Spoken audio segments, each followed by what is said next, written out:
सो आज जो हम लोग चैप्टर पढ़ रहे हैं वो है हमारा accounting for a partnership form and fundamentals. तो आज हमारा वीडियो नंबर है वो है वीडियो नंबर 6। तो क्या होता है accounting for a partnership and fundamentals, ये सारी चीजें हम लोग लास्ट वीडियो में क्लियर कर चुके हैं। उसकी meaning, definition, importance and advantage, जितनी भी चीजें हैं, क्यों जरूरी है क्यों नहीं जरूरी है, सारी चीजें हम लास्ट वीडियो में क्लियर कर चुके हैं।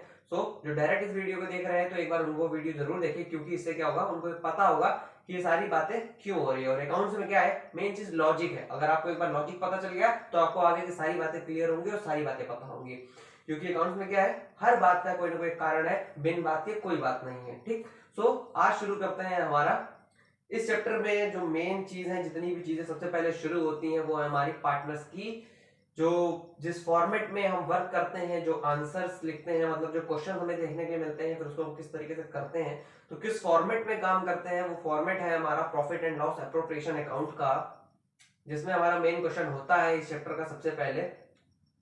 तो क्या होता है profit and loss appropriation account, सबसे पहले ये समझ लेते हैं। तो profit and loss appropriation account का मतलब क्या होता है? Profit and loss appropriation account, क्या कि मैंने प्रॉफिट एंड लॉस लिख रखा है, प्रॉफिट एंड लॉस अकाउंट। अच्छा, इसमें क्या होता है? To show how the net profit as per the profit and loss account is being distributed among partners. मतलब मेन बिल्कुल सिंपल सी लैंग्वेज में सारी चीजें क्लियर है। आपको कुछ नहीं करना है profit and loss appropriation account में, सिर्फ एक तरीके से एक फर्म में जब प्रॉफिट हुआ, ठीक, फॉर एग्जांपल एक फर्म में 1 लाख रुपए का प्रॉफिट हुआ, उस 1 लाख रुपए के प्रॉफिट को पार्टनर्स खुद में किस किस तरीके से खुद पे डिस्ट्रीब्यूट करते हैं, बस उसी को हम पार्टनरशिप में हम profit and loss appropriation account के अंदर शो करते हैं। ठीक, जैसे कि मैंने बताया एक फर्म में 1 लाख रुपए का प्रॉफिट हुआ, तो उस 1 लाख रुपए का पार्टनर्स ने 20,000 रुपए as a interest of capital निकाल लिया, फिर 20,000 एज ए सैलरी निकाल ली, 40,000 एज ए कमीशन निकाल लिया। ठीक है, और क्या है, किसी तरीके का या फिर थोड़ा सा और अमाउंट मान लो, क्योंकि 2 से 3 चीजों के अलावा और पार्टनर्स कोई भी किसी बेसिस पे नहीं लेते हैं। सो इंटरेस्ट ऑफ कैपिटल हो गई, सैलरी हो गई, कमीशन हो गई, इन्हीं 2-3 रूप से पार्टनर्स क्या करते हैं, खुद में वो नेट प्रॉफिट जो फर्म का होता है उसको ले लेते हैं। इसके बाद भी ये सारी चीजें डिस्ट्रीब्यूट करने के बाद भी अगर कुछ प्रॉफिट रिमेनिंग रह जाता है, जैसे कि 1 लाख में से 20,000 प्रॉफिट रिमेनिंग रह गया, उसको पार्टनर्स क्या करेंगे, खुद के गिवन जो रेशियो था या फिर जो उन्होंने डिसाइड कर रखा है उस पर बांट लेंगे। ठीक, so profit and loss appropriation account में बस इतनी सी चीजें होती हैं, जिसमें हमें क्या करना होता है, जो भी फर्म का नेट प्रॉफिट होता है उस नेट प्रॉफिट को पार्टनर्स में किस किस तरीके से डिस्ट्रीब्यूट करते हैं, बस यही शो करना होता है। अब मेन बात आती है कि इसका फॉर्मेट किस तरीके से होता है और ये प्रॉफिट एंड लॉस से रिलेटेड किस तरीके से जुड़ा हुआ है। तो क्लास 11th में हम लोगों ने पढ़ा था फाइनल अकाउंट। फाइनल अकाउंट हमने पढ़ा था, सबको याद होगा क्या होता है फाइनल अकाउंट। फाइनल अकाउंट में सोल प्रोप्राइटरशिप में हमने पढ़ा था कि एक बिजनेसमैन अपने फर्म के प्रॉफिट को, नेट रिजल्ट को जानने के लिए 1 साल के क्या करता है, 3 तरीके के अकाउंट बनाता था, जिसमें सबसे पहला आता था ट्रेडिंग अकाउंट, फिर वो बनाता था प्रॉफिट एंड लॉस अकाउंट, और फिर फाइनली बनाता था बैलेंस शीट। तो मैं थोड़ा दिखा देता हूं, जैसे कि क्या होता था, सबसे पहले क्रिएट करते थे ट्रेडिंग अकाउंट, ट्रेडिंग अकाउंट के बाद बनाते थे प्रॉफिट एंड लॉस अकाउंट, फिर बनती थी बैलेंस शीट। ठीक, क्लास 11 का टॉपिक है, लेकिन ये जानना जरूरी है। अगर एक बार क्लियर हो गया तो आपको पता चल जाएगा। क्या करते थे हम, ट्रेडिंग अकाउंट जब बनाते थे तो ट्रेडिंग अकाउंट से हमें मिलता था ग्रॉस प्रॉफिट, ग्रॉस लॉस भी मिलता था, बट अभी हमें प्रॉफिट का ही है तो वो समझ कर ज्यादा चलना पड़ेगा। तो हमें ट्रेडिंग अकाउंट में क्या मिलता था, ग्रॉस प्रॉफिट। ग्रॉस प्रॉफिट को हम कहां ट्रांसफर करते थे, प्रॉफिट एंड लॉस अकाउंट में। प्रॉफिट एंड लॉस अकाउंट का जब हम फॉर्मेट बना करके पूरा करते थे तो उसमें हमें मिलता था नेट प्रॉफिट। नेट प्रॉफिट मतलब एक फर्म का नेट प्रॉफिट। इट मींस एक चीज क्लियर हो गई, profit and loss account and profit and loss appropriation account में बस सबसे ज्यादा मेन जो डिफरेंस है वो सबसे बड़ा तो यही है कि प्रॉफिट एंड लॉस अकाउंट जो बनता है वो एक फर्म के बेसिस पे बनता है, फर्म के लिए बनता है, फर्म की इनकम एक तरफ और जो उसकी एक्सपेंसेस है वो एक तरफ लिखते थे हम प्रॉफिट एंड लॉस अकाउंट में। ठीक है, वो फर्म के बेसिस पे होता है। वहीं पे profit and loss appropriation account जो क्रिएट होता है उसमें सिर्फ हम पार्टनर्स की ही से जुड़ी हुई सिर्फ एंट्रियां हम नोट डाउन करते हैं, से जुड़ी हुई चीजें ही हम नोट डाउन करते हैं। Profit and loss appropriation account में कोई भी फर्म की किसी भी तरीके का ट्रांजैक्शन फर्म का हम profit and loss appropriation account में नहीं जोड़ते, सिर्फ profit and loss appropriation account में हम सिर्फ पार्टनर्स की ही जुड़ी चीजें लिखते हैं। ठीक, सो यही डिफरेंस है प्रॉफिट एंड लॉस अकाउंट। तो अभी हम लोगों ने जैसे कि क्या देखा कि किस तरीके से ट्रेडिंग अकाउंट का निकला हुआ ग्रॉस प्रॉफिट हम ट्रांसफर कर लेते थे प्रॉफिट एंड लॉस अकाउंट में, और प्रॉफिट एंड लॉस अकाउंट बनाने के बाद हमें मिलता था नेट प्रॉफिट, और उस नेट प्रॉफिट को हम कहां ले आते थे, बैलेंस शीट पे। बट अभी क्या है, प्रॉफिट एंड लॉस अकाउंट और बैलेंस शीट के जस्ट पहले इस जगह पे स्टैंड करता है हमारा profit and loss appropriation account, जिसमें हम ये शो करते हैं कि ये जो नेट प्रॉफिट हुआ है इसको पार्टनर्स खुद में किस तरीके से डिस्ट्रीब्यूट करते हैं, किस किस रूप में पैसा उस नेट प्रॉफिट को विड्रॉ करते हैं, किस किस तरीके से लेते हैं। तो जैसे कि मैंने पहला बताया इंटरेस्ट ऑफ कैपिटल के रूप में, दूसरा सैलरी के रूप में, तीसरा कमीशन के रूप में, और फिर भी अगर कुछ प्रॉफिट बच रहा है तो उसको अपने प्रॉफिट शेयरिंग रेशियो में जो उन्होंने डिसाइड किया था वो बांट लेते हैं। ठीक, सो अब इतना क्लियर करने के बाद अब मैं आपको फॉर्मेट दिखा देता हूं profit and loss appropriation account का। तो profit and loss appropriation account का जो फॉर्मेट है, तो सबसे पहले profit and loss appropriation account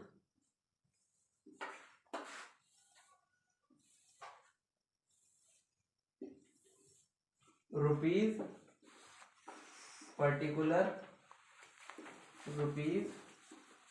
particular, ये होती है हमारी डेबिट की साइड और ये होती है हमारी क्रेडिट की साइड।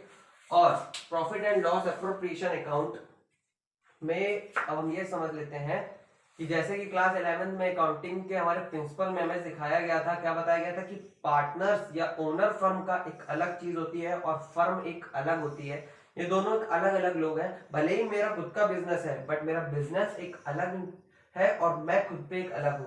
अगर मैं फर्म से किसी भी तरीके की पैसे को लेता हूं या विड्रॉ करता हूं तो वो फर्म के लिए मेरे लॉस है, और अगर मैं फर्म को मैं किसी तरीके का इंटरेस्ट देता हूं, फॉर एग्जांपल मैंने इंटरेस्ट ऑफ कैपिटल फर्म से चार्ज किया तो वो मेरी फर्म के लिए लॉस है, और अगर मैंने इंटरेस्ट ऑन ड्राइंग अपने फर्म को दिया तो मेरे फर्म के लिए फायदा है। ठीक, सो नॉमिनल अकाउंट के तहत इसमें भी काम होता है। नॉमिनल अकाउंट को ही याद थोड़ा सा दिमाग में नोटिस करके ही हम profit and loss appropriation account बनाते हैं। नॉमिनल अकाउंट क्लास 11 का हमारा था एक टॉपिक जिसमें हम लोगों ने nominal account, real personal account पढ़े थे। सो नॉमिनल अकाउंट में हमें क्या बताया गया था, all expenses and losses are debit and all the incomes and gains are credit. So जितनी भी तरीके की इनकम एंड गेन्स होंगी फर्म को तो वो नोट डाउन करी जाएंगी क्रेडिट साइड पे, और जितने भी तरीके के एक्सपेंस एंड लॉस होंगे एक फर्म के हिसाब से, एक बिजनेस के हिसाब से सोच करके देखिए कि अगर आपको किसी तरीके का एक्सपेंस या लॉस फेस करना पड़ता है तो आप उसको किस तरह नोट डाउन करते हैं, डेबिट साइड पे, और अगर आपको किसी तरीके का इनकम और गेन होता तो आप उसको किस तरह नोट डाउन करते हैं, क्रेडिट साइड पे। ठीक, तो इट मींस अगर पार्टनर्स फर्म में से इंटरेस्ट ऑफ कैपिटल चार्ज कर रहे हैं तो वो फर्म के लिए क्या है, लॉस या एक्सपेंस में ही आएगा। ठीक है, तो इसलिए उसको हम डेबिट साइड पे ही नोट डाउन करेंगे। अगर पार्टनर्स फर्म में से सैलरी चार्ज कर रहे हैं तो फर्म के लिए क्या है, वो एक्सपेंसेस एंड लॉसेस का ही फॉर्मेट में आएगा, इसलिए उसको हम डेबिट साइड पे ही नोट डाउन करेंगे। कमीशन चार्ज करते हैं तो वो भी डेबिट साइड पे ही आएगा। बट वहीं पे पार्टनर्स अगर फर्म को उल्टा ड्राइंग जो चार्ज करी है उसके बदले इंटरेस्ट देते हैं तो वो फर्म के लिए हमारे लिए फायदा है, इनकम है, तो उसको हम क्रेडिट साइड पे नोट डाउन करेंगे इस तरफ पे। तो बात शुरू कर लेते हैं। सबसे पहले फॉर्मेट में किस तरीके से हमें क्या क्या चीजें कहां पे गिवन होती हैं। तो क्वेश्चन में हमें एक गिवन होगा सबसे पहले नेट प्रॉफिट। नेट प्रॉफिट से रिलेटेड मैंने अभी आपको बताया था कि नेट प्रॉफिट कहां मिलता है और किस जगह पे होता है। नेट प्रॉफिट हमें प्रॉफिट एंड लॉस अकाउंट में हम क्रिएट करेंगे तो हमें नेट प्रॉफिट मिलता है, जैसे मैंने अभी बताया था। तो नेट प्रॉफिट का इस्तेमाल हम किस लिए करते हैं, ताकि ये बता सके कि पार्टनर्स को हम उस नेट प्रॉफिट का हिस्सा किस किस तरीके से दे सकते हैं। ठीक, तो नेट प्रॉफिट जो है वो हमें निकालना नहीं पड़ता। अब हमें क्लास 11th का वो topic trading account, profit and loss account ये सब बनाना नहीं पड़ेगा। हमें ऑलरेडी हमें क्वेश्चन में हमें नेट प्रॉफिट फर्म का गिवन होगा। ठीक है, तो हमें कुछ नहीं करना होगा, बस इस नेट प्रॉफिट को जो भी गिवन होगा उसको उठा करके इस तरफ लिखना पड़ेगा बाय नेट प्रॉफिट।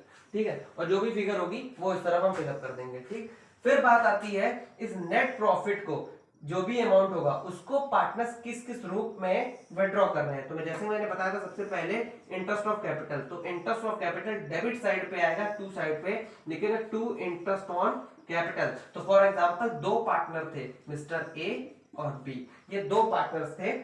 ठीक है, इन दोनों ने मिलकर के आपस में बिजनेस को शुरू किया था, तो इन दोनों ने अपनी अपनी कुछ कैपिटल लगाई होगी और उस कैपिटल के बदले ये फर्म से कुछ इंटरेस्ट ऑफ कैपिटल किस तरीके से हम चार्ज करते हैं कि जो भी पार्टनर्स की कैपिटल होगी उसको हम यहाँ पे लिखेंगे और जो पार्टनर्स का रेट गिवन होगा तो इंटरेस्ट का वो रेट अपॉन 100 कर देंगे तो हमें इंटरेस्ट ऑफ कैपिटल मिल जाएगा और जो भी इंटरेस्ट होगा उसको हम बाहर लिख देंगे। सेम परफॉर्मा हम बी के लिए भी करेंगे। जब पूरा क्वेश्चन करेंगे तो एक चीज बताएंगे कि किस तरीके से हम कर रहे हैं। थोड़ा सा ले लेते हैं, अच्छा किस तरीके से हम काम करते हैं वही देखते हैं। थोड़ा सा एग्जांपल ले लेते हैं। फॉर एग्जांपल एक फर्म का हमें नेट प्रॉफिट गिवन है 1 लाख। 1 लाख हमने नेट प्रॉफिट ले लिया, एक फर्म को 1 लाख रुपए का नेट प्रॉफिट हुआ है, ठीक है। और इस बिजनेस को शुरू करने के लिए मिस्टर ए और बी ने 20,000 और 30,000 एज ए कैपिटल के तौर पे पैसा लगाया था और डिसाइड किया था कि इंटरेस्ट ऑफ कैपिटल हम 6% पर एनम पे चार्ज करेंगे।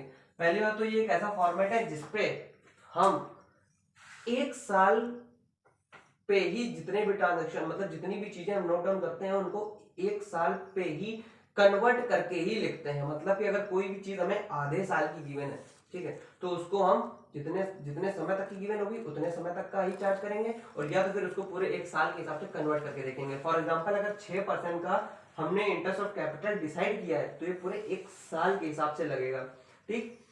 सो अब अगर देखा जाए फॉर एग्जांपल अगर पार्टनर्स ने फाइनेंशियल ईयर कब से कब तक शुरू होता है 1 अप्रैल से 31 मार्च तक, ठीक है। तो पार्टनर्स ने क्या बिजनेस शुरू किया 1 अप्रैल को 1 अप्रैल को उन्होंने इस बिजनेस को शुरू किया था। तब उन्होंने 20,000 और 30,000 एज ए कैपिटल के तौर पे बिजनेस पे लगाए। अब साल खत्म हुआ 31 मार्च आ गया तो अब इस 6% का पूरा इंटरेस्ट ऑफ कैपिटल हम लगा सकते हैं। तो 20,000 का इसने क्या करा 6% चार्ज किया तो ये कितना आया 1200। फिर इसने कितना फर्म को कैपिटल के तौर पे दिया था 30,000 का 6% इसने चार्ज किया तो आया 1800, ठीक। तो इंटरेस्ट ऑन कैपिटल हमने इजीली चार्ज कर लिया जो भी पार्टनर्स की कैपिटल थी। कितना इजी है, ठीक। अब मैं बात करता हूं क्वेश्चन में अगर गिवन होगा कि mister B has entitled salary for 4,000, ठीक है। मिस्टर बी जो है वो सैलरी से रिलेटेड एंटाइटल्ड है 4,000, ठीक है, पर एनम पे, ठीक है। तो टू सैलरी लिखेंगे, मिस्टर बी का नाम लिखेंगे और उनको क्या है 4,000 रुपीज की सैलरी पर एनम पे मिल रही है 1 साल पे, तो हमने बाहर लिख दी, ठीक। अब नेक्स्ट हमने लाइन पढ़ी उसमें लिखा था and also mister A has entitled salary 4,000 per month, ठीक है। तो जैसा कि मैंने बताया कि मिस्टर ए को सैलरी मिल रही है 4,000 पर मंथ, तो मैंने क्या बताया था अगर कोई चीज मंथली में गिवन है तो उसको हमें कन्वर्ट किसमें करना पड़ेगा ईयर पे कन्वर्ट करने के लिए ये तो हमें पर एनम पे गिवन थी। 1 साल पे उनको 4,000 मिल रहा है सैलरी के तौर पे बट इनको 4,000 पर मंथ पे मिल रहा है। तो पर मंथ के हिसाब से 1 साल में 12 महीने होते हैं तो हमें इंटू कराना पड़ेगा। तो 12 into 4 ये हो गया मेरा 48,000, ठीक, 48,000, ठीक। अब बात करते हैं हम कमीशन की। टू कमीशन आगे क्वेश्चन में गिवन था कि mister B has entitled a commission on the net profit 10%, ठीक है। मिस्टर बी जो है उनको नेट प्रॉफिट का 10% कमीशन के तौर पे मिलेगा तो हम दे देते हैं टू कमीशन मिस्टर बी को प्रॉफिट का 10%। तो प्रॉफिट कितना है 1 लाख, 1 लाख का 10% हमने चार्ज किया तो आया 10,000, ठीक। सारी चीजें हमने लिख ली। अब इसको अगर हम देखें तो फिगर क्लोज करके अगर देखा जाए तो किस तरीके से हम इस पे वर्किंग नोट करेंगे। दोनों तरफ का सबसे पहले डेबिट एंड क्रेडिट का टोटल कर लो। अच्छा तो हम क्या करेंगे इनका टोटल कर लेंगे दोनों तरफ का, जो भी साइड मेरी बड़ी आ रही होगी उसको दोनों तरफ हम नोट डाउन कर लेंगे। सो मेरा नेट प्रॉफिट आ रहा था इस तरफ 1 लाख, यानी क्रेडिट साइड है 1 लाख और डेबिट साइड मेरा कितना फिगर है 58 प्लस 4 62 3, ठीक है। तो अभी हमने जैसे कि दोनों तरफ फॉर्मेट में लिख लिया कि ये हमारी क्रेडिट साइड ये हमारी डेबिट साइड। क्रेडिट साइड का हमने अगर देखा तो हमारा टोटल आ रहा था 1 लाख रुपए और इधर का अगर हम पूरा टोटल कैलकुलेट करेंगे तो कितना आएगा देख लेते हैं। डेबिट साइड बड़ी आ रही है क्रेडिट साइड, हमारे पास जो प्रॉफिट है वो 1 लाख है तो 1 लाख की प्रॉफिट से तो कुछ बांट सकते हो। अच्छा तुम्हारे पास जेब में 100 रुपए तो 100 ही रुपए तो मार्केट में जाके खर्च कर सकते हो कि उससे ज्यादा खर्च कर लोगे? 100 ही रुपए तो खर्च कर पाओगे। फॉर एग्जाम्पल अगर आपको किसी ने 100 रुपए दिए एज ए प्रॉफिट के तौर पे, कहा जाकर के अपने हिसाब से खर्च कर लो, घर से मिले, तो मार्केट में गए, तुमने 70-80 रुपए खर्च कर लिए और फिर भी 20 रुपए दो भैया थे, ठीक है, तुम लोग दो भैया थे, घर से भेजे गए कि जाओ मार्केट से जाके कुछ भी खा लो, तो 100 रुपए दोनों को दिए गए, दोनों ने आपस में खर्च किए, मिल बांट करके खाया पिया।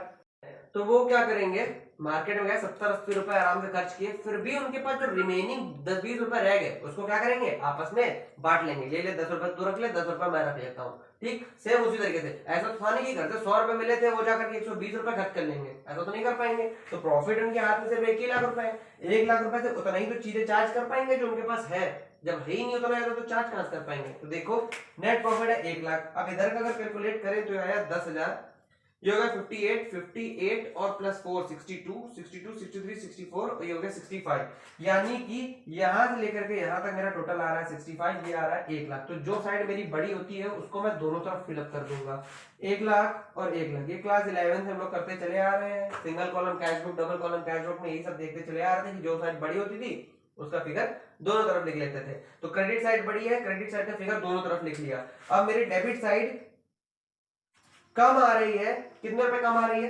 65,000 है, 65,000 यानी कि 1 लाख से करीबन कितना, 35,000 अभी हम लोग कम है, ठीक है।